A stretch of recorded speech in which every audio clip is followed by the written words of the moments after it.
If you've been shoveling, turning, and sweating over hot compost piles all season, you might be doing more work than you need to. And the results may not even be optimal. Most gardeners think hot composting is the ultimate shortcut to fertile soil. But here's the surprising truth. It often overprocesses organic matter, reduces its structure, and can even leach nutrients before your plants get a chance to use them.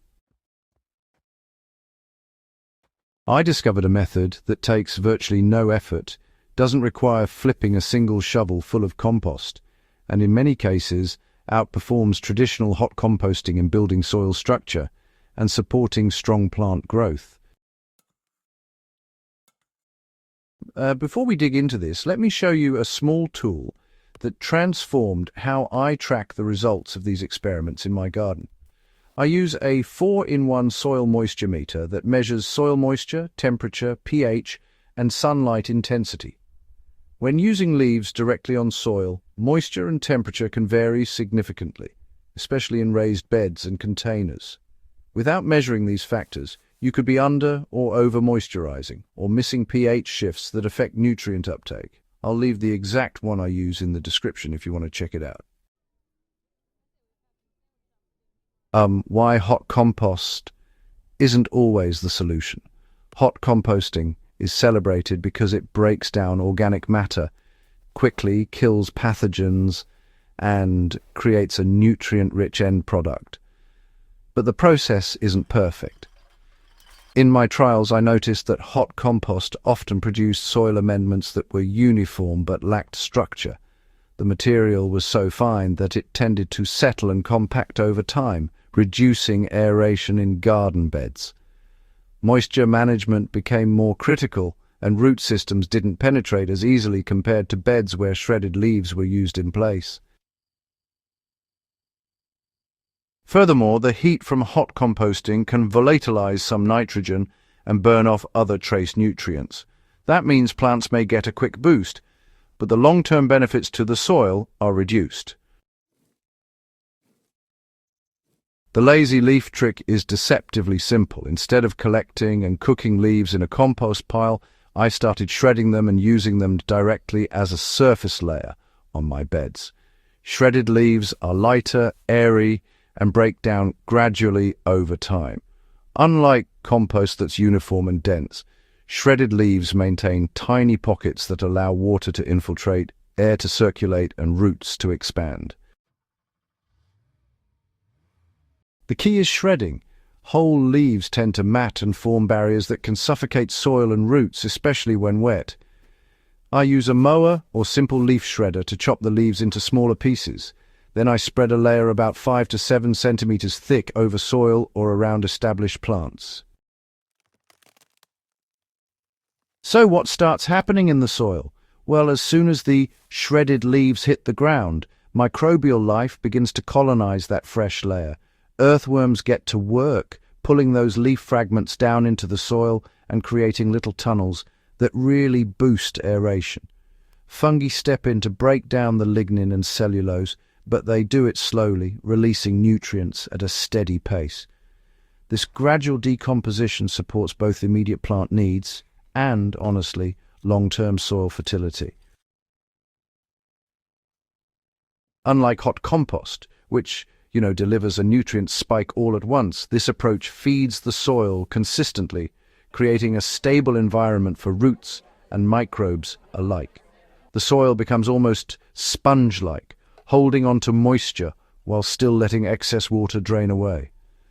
A balance that, frankly, even experienced gardeners sometimes struggle to achieve with regular compost.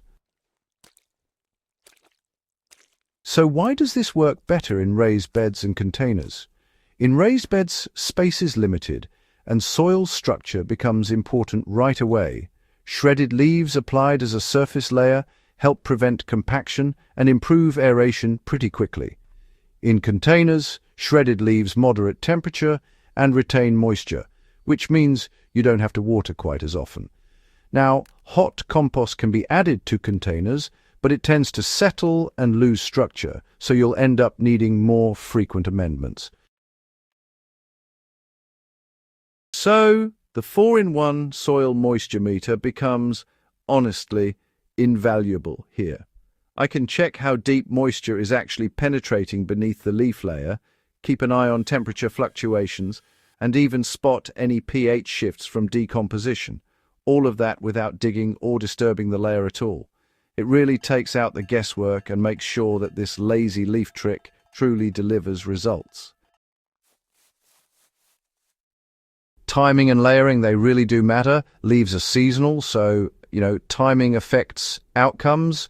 I like to apply shredded leaves during the growing season, so decomposition lines up with what the plants actually need. If you put them down too early in cold weather, microbial activity just slows way down, and the leaves won't contribute much. Too late, and the soil doesn't get the benefits until the next season. I also make sure to layer them strategically. I'll start with a thin layer around young plants, and then, as the season goes on, gradually build it up. That way, I avoid smothering seedlings while still giving structure and nutrients. Let me share some real examples from my own garden. In one of my test beds, I applied shredded oak leaves in early spring. By the second month, tomato roots were honestly noticeably deeper than in a neighboring bed where I used hot compost. Lettuce and greens grew more consistently, with fewer signs of nutrient stress. Moisture retention stayed steady, even during a hot, dry week, and the soil structure remained nice and loose, really friable too. Meanwhile, the hot compost bed produced rapid initial growth, but after about 3 weeks, roots began crowding near the surface, and moisture levels dropped more quickly. Plants needed more frequent irrigation, and honestly, the soil felt denser underfoot. Why do so many gardeners overlook this, you might wonder? Well, we're conditioned to think composting is the only way to use leaves and organic matter. Hot composting has become the so-called gold standard for soil fertility, but honestly, the lazy leaf trick requires less labor, less equipment, and delivers benefits that hot compost sometimes just can't match, like improved structure, consistent moisture, deeper root penetration, and long-term soil health. Here are a few tips for success. First off, don't overdo it. Too thick a layer of shredded leaves can actually retain excess moisture or even slow down soil warming for a bit. So, start with about 5 to 7 centimeters and just monitor conditions as you go. That's where the soil meter comes in handy. You can adjust based on moisture, temperature, and even pH changes over time. And if you can, rotate leaves from different trees. Different species provide a mix of nutrients and decompose at varying rates, which really supports microbial diversity and helps prevent those nutrient spikes. Here's a gentle reminder about soil biology. This trick works because, soil is alive. When you feed structure and organic matter gradually, microbes, fungi, and worms do the work for you. There's no need to turn or heat it aggressively. The soil just regenerates naturally and your plants will respond in kind. So, just a few closing thoughts. The lazy leaf trick really proves that sometimes less effort produces better results. You don't need to sweat over hot compost piles to feed your soil and support vigorous plant growth. With shredded leaves applied strategically, you build structure, retain moisture, and support microbial life, all while lifting far fewer shovels. Using a 4-in-1 soil moisture meter ensures every step is measured and optimized, so you're not left guessing how your soil is responding. You'll finally see the difference in root depth, soil friability, and plant health, all without the labor-intensive process most gardeners assume is necessary. If you want practical, tested strategies like this for real results in your garden, go ahead and subscribe to the Farm Logic channel. And hey, share this video with a gardener who still thinks hot compost is the only way. Understanding soil biology and using leaves smartly will change the way you garden from the ground up.